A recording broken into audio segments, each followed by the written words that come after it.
Здравствуйте, с вами визовый центр Америка Дам. Меня зовут Евгения, я визовый эксперт, и в этом видео я покажу, как самостоятельно заполнить анкету для подачи заявки на участие в лотерее Green Card. Вы увидите все этапы заполнения анкеты, включая отправку и получение Confirmation Number, то есть регистрационного номера участника. Все заявки на участие в лотерее подаются в электронном формате через официальный сайт dvprogram.state.gov.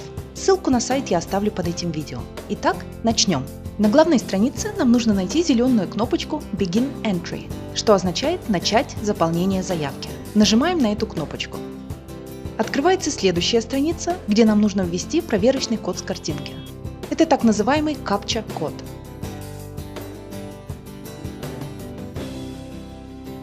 Вводим этот код и нажимаем на кнопочку Submit, то есть «Отправить». И вот открывается первая страница анкеты. Это Part 1 Entrant Information, то есть информация о главном заявителе. На этой странице заполняются все данные о человеке, на чье имя подается заявка. Сейчас мы с вами разберем, что означает каждое поле на этой странице и как эти поля заполнять. В разделе Name у нас три поля: Last of Family Name, First Name и Middle Name. Last of Family Name означает фамилия. Здесь мы пишем фамилию заявителя, как указано в загранпаспорте. Эту заявку мы будем заполнять на примере вымышленного человека, чтобы не подвергать опасности чьи-либо личные данные и при этом иметь возможность увидеть весь процесс, начиная от заполнения и заканчивая отправкой заявки. Фамилия нашего заявителя – Бектуров. Далее в поле First Name мы пишем имя, как указано в загранпаспорте. Имя нашего заявителя – Тимур. Следующее поле – Middle Name, и у многих возникают сложности в связи с этим полем. Здесь нужно знать, что Middle Name – это не отчество. В некоторых странах у людей бывает несколько имен, и все они пишутся в паспорте. В Казахстане, в России и других постсоветских странах такое не практикуется, поэтому поле Middle Name мы оставляем пустым. Для этого нам нужно поставить галочку там, где написано No Middle Name. Если забыть эту галочку поставить, то при попытке перейти на следующую страницу вы увидите сообщение о том, что не все обязательные поля анкеты заполнены и нужно вернуться и завершить их заполнение. Отчество обычно в загранпаспорте не указывается, поэтому в анкете мы его тоже не пишем. Но если вдруг в вашем загранпаспорте указано отчество, то его нужно написать в поле Name рядом с именем. Переходим к следующему разделу. Здесь нужно выбрать пол заявителя – мужской или женский. С этим сложностей быть не должно. В третьем разделе нужно указать дату рождения заявителя. Здесь нужно помнить, что сначала идет месяц, потом день, а потом год. Дата рождения нашего заявителя – 15 августа 1985 года. Август – это 8-й месяц, поэтому в поле месяц я пишу 08. Далее идет число 15 и год 1985. Переходим к четвертому разделу. Здесь нужно указать название населенного пункта, в котором вы родились. Это может быть город, село, поселок, станица и так далее. Название района, области или округа здесь указывать не нужно. Наш заявитель родился в городе Алматы. В пятом разделе нужно выбрать из списка страну рождения заявителя. В нашем случае это Казахстан. Список стран идет в алфавитном порядке, поэтому найти необходимую страну не составит труда. Шестой раздел – это страна участия в лотерее. Если вы родились в одной из стран, допущенных к участию в лотерее, то, по умолчанию, страной участия будет страна вашего рождения. Поэтому в этом разделе мы ничего не меняем и идем дальше. В седьмом разделе нужно предоставить информацию о паспорте заявителя. Поля Last of Family Name, то есть фамилия, First Name, то есть имя, и Middle Name мы заполняем так, как уже делали в начале анкеты. Далее идет поле Passport Number, в котором нужно указать номер паспорта заявителя.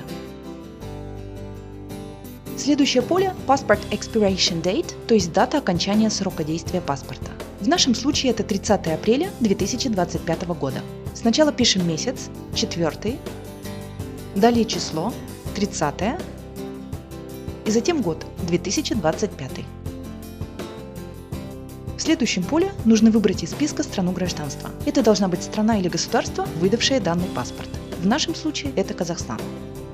Раздел B Passport Exemption мы пропускаем. К тем, кто заполнил предыдущий раздел и предоставил информацию о паспорте, он не относится. Раздел Passport Exemption предназначен для лиц без гражданства, для людей из некоторых коммунистических стран, чье государство не выдает своим гражданам международных паспортов, а также для тех, кто получил от госсекретаря или секретаря внутренней безопасности США индивидуальное разрешение не следовать требованию о наличии паспорта. В 8 разделе нужно загрузить фотографию заявителя. Здесь также имеется ссылка на сайт Госдепартамента США, где можно посмотреть примеры подходящих и неподходящих фото и ознакомиться со всеми требованиями к фотографии. Этих требований достаточно много, поэтому сейчас я в эту тему углубляться не буду, а расскажу об этом подробно в следующем видео.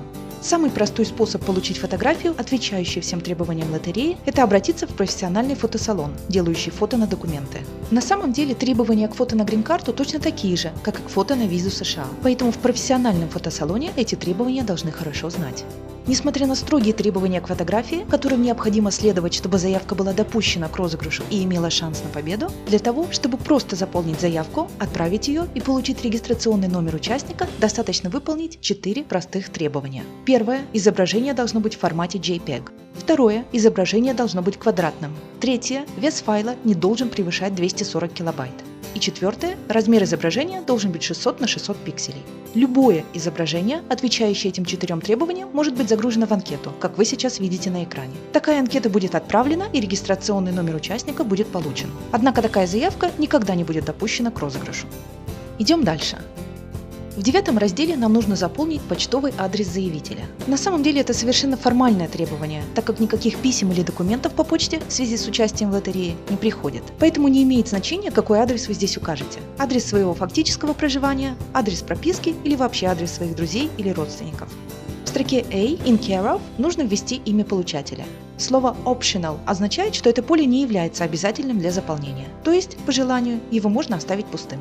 Я здесь напишу имя нашего заявителя – Тимур Бектуров.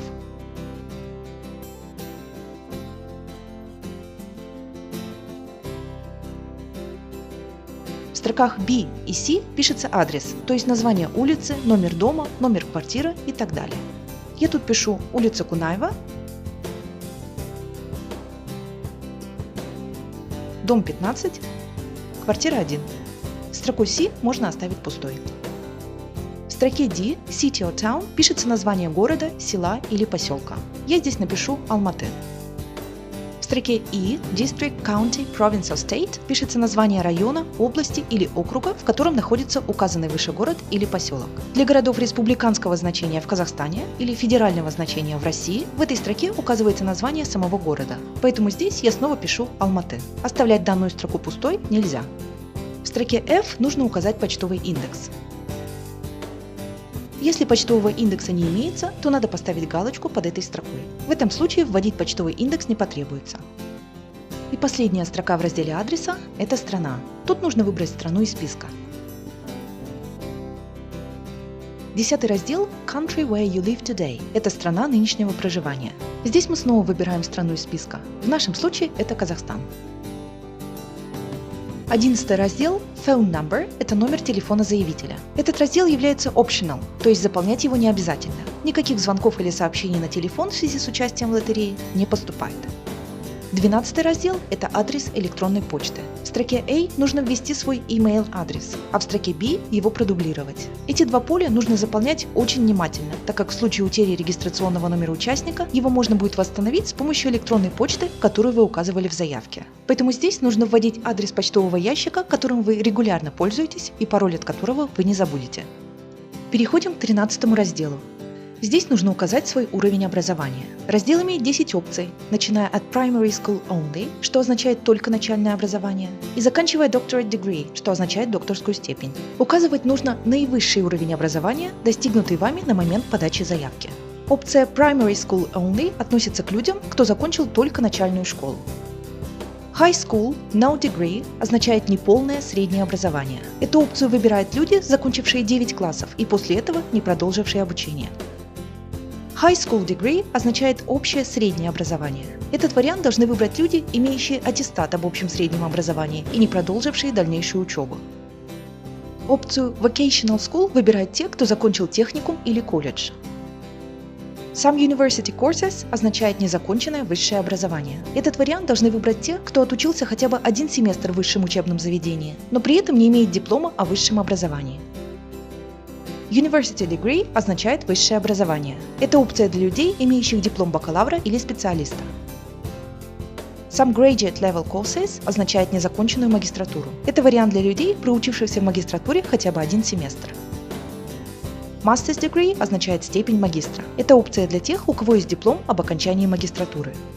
Some doctorate level courses, по аналогии с уже сказанным, означает незаконченную докторантуру. И doctorate degree означает докторскую степень. Предположим, наш заявитель закончил университет и имеет степень бакалавра. В этом случае я выбираю опцию University Degree. Переходим к 14 разделу. Здесь нужно указать семейное положение заявителя. Раздел имеет 6 опций, и давайте сейчас посмотрим, что означает каждая из них. Первая опция Unmarried означает не женат или не замужем. Эту опцию должны выбрать люди, не состоящие в официальном браке. Это относится как к холостым людям, так и к парам, чей брак не был зарегистрирован в ЗАГСе. Вторая опция для людей, официально состоящих в браке, чей супруг или супруга не является гражданином США или обладателем грин-карты. Третью опцию выбирают люди, официально состоящие в браке, чей супруг или супруга является гражданином США или обладателем грин-карты.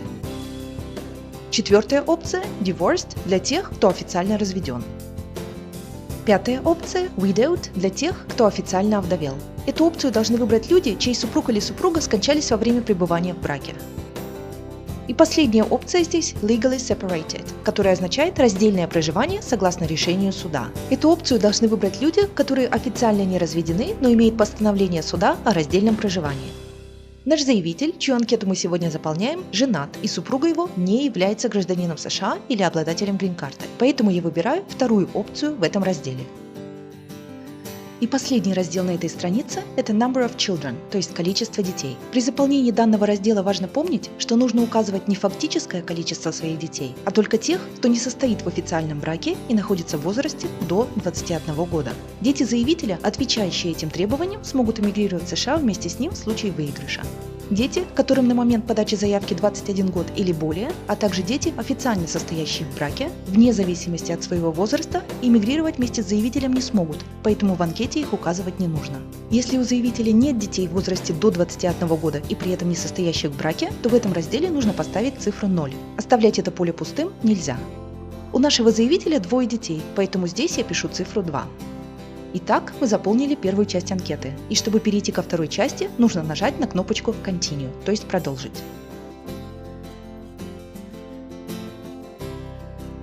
Открывается следующая страница, которая называется Part 2 Derivatives, то есть сопровождающие члены семьи. Здесь нужно предоставить информацию о супруге и детях заявителя и прикрепить их фотографии. В разделе 14 Spouse Name нужно указать фамилию и имя супруга или супруги. В первом поле мы пишем фамилию супруги заявителя – Бектурова. В следующем поле имя – Мария. И ставим галочку там, где написано No Middle Name. Все как при заполнении фамилии и имени главного заявителя. Следующий раздел 14D – это дата рождения супруги. В первом поле пишется месяц, во втором день, в третьем год.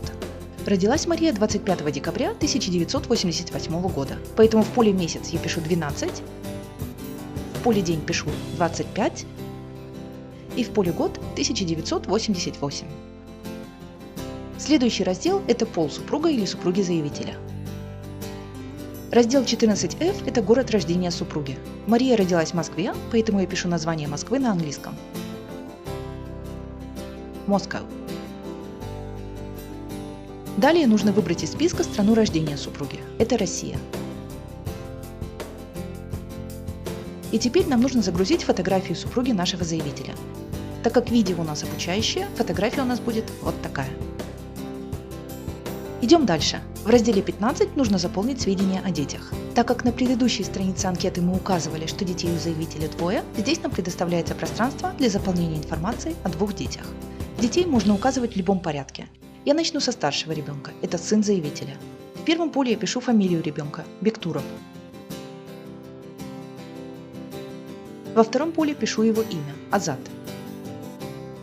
И третье поле я помечаю галочкой точно так же, как в случае с родителями. Далее идет дата рождения ребенка.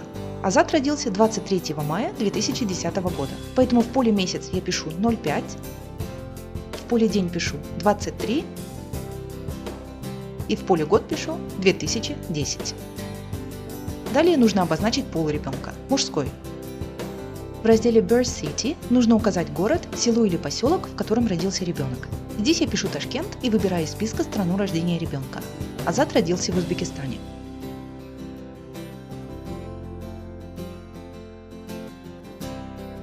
И на последнем шаге я добавляю фотографию ребенка. Далее мы переходим к заполнению данных о втором ребенке. Это дочка, фамилия ее Бектурова, имя Алина. Ставлю галочку под третьим полем. Далее идет дата рождения, 30 октября 2017 года. Сначала месяц, 10, потом число, 30, а потом год, 2017. Выбираю пол, женский, и указываю город и страну рождения ребенка. Алина родилась в Киеве, в Украине. А дальше я прикрепляю фотографию Алины. После того, как все заполнено, я снова нажимаю на кнопку Continue, то есть продолжить. На следующей странице нам нужно проверить правильность заполнения всех данных перед отправкой заявки. Кнопки Go Back to Part 1 и Go Back to Part 2 позволяют нам вернуться к первой или второй части анкеты и исправить данные в случае, если при проверке мы обнаружим ошибку. Итак, сейчас мы проверим правильность введенных данных. Первая часть – это информация о главном заявителе. Проверяем фамилию и имя заявителя. Бектуров Тимур. Все верно. Middle name отсутствует, поэтому здесь ничего не написано. Во втором разделе написан пол заявителя. Male означает мужской. В третьем разделе дата рождения – 15 августа 1985. Все верно. Четвертый раздел – город, где родился заявитель – Алматы. Пятый раздел – страна рождения заявителя – Казахстан. Шестой раздел – страна участия в лотерее. Страной участия является страна рождения. Седьмой раздел – паспортные данные. Фамилия, имя, номер паспорта, дата окончания действия паспорта и страна, выдавшая паспорт. Восьмой раздел – фотография. Слова Photograph Received означают, что фотография загружена. Девятый раздел – это почтовый адрес. Десятый раздел – страна нынешнего проживания. Номер телефона мы не указывали, поэтому в этой графе пусто. 12 раздел – это адрес электронной почты. 13 раздел – это уровень образования. University Degree означает высшее образование. 14 раздел – семейное положение. Наш заявитель женат, и его супруга не является гражданином США или обладателем грин-карты. 15 раздел – это количество детей. Далее идет вторая часть – сопровождающие члены семьи. Фамилия и имя супруги заявителя. Бектурова Мария. Потом дата рождения и пол супруги. Female означает женский. Дальше идет город рождения супруги – Москва. И страна рождения – Россия. Фотография супруги загружена. Точно так же мы проверяем фамилию, имя, дату рождения, пол, город и страну рождения детей. После того, как мы проверили правильность заполнения данных, нажимаем на зеленую кнопочку Submit, то есть отправить заявку. И вот перед нами последняя, финальная страница подачи заявки. Здесь мы видим сообщение об успешной отправке. Submission Confirmation Entry Received означает подтверждение отправки, заявка получена. На этой странице мы видим фамилию и имя заявителя – Бектуров Тимур. Год его рождения – 1985 и Confirmation Number, то есть тот самый регистрационный номер, с помощью которого в мае месяце нужно будет проверить результаты лотереи. Перед тем, как закрыть эту страницу, нужно обязательно сделать скриншот экрана или сохранить страницу как PDF-документ, чтобы не потерять свой регистрационный номер. Итак, мы с вами разобрали, как заполнить заявку на участие в лотерее Грин-карта. Ставьте лайк, если это видео было полезно, и подписывайтесь на наш канал, чтобы быть в курсе новых видео. С вами была Евгения, визовый центр Америка Дам. Благодарю вас за внимание и до новых встреч!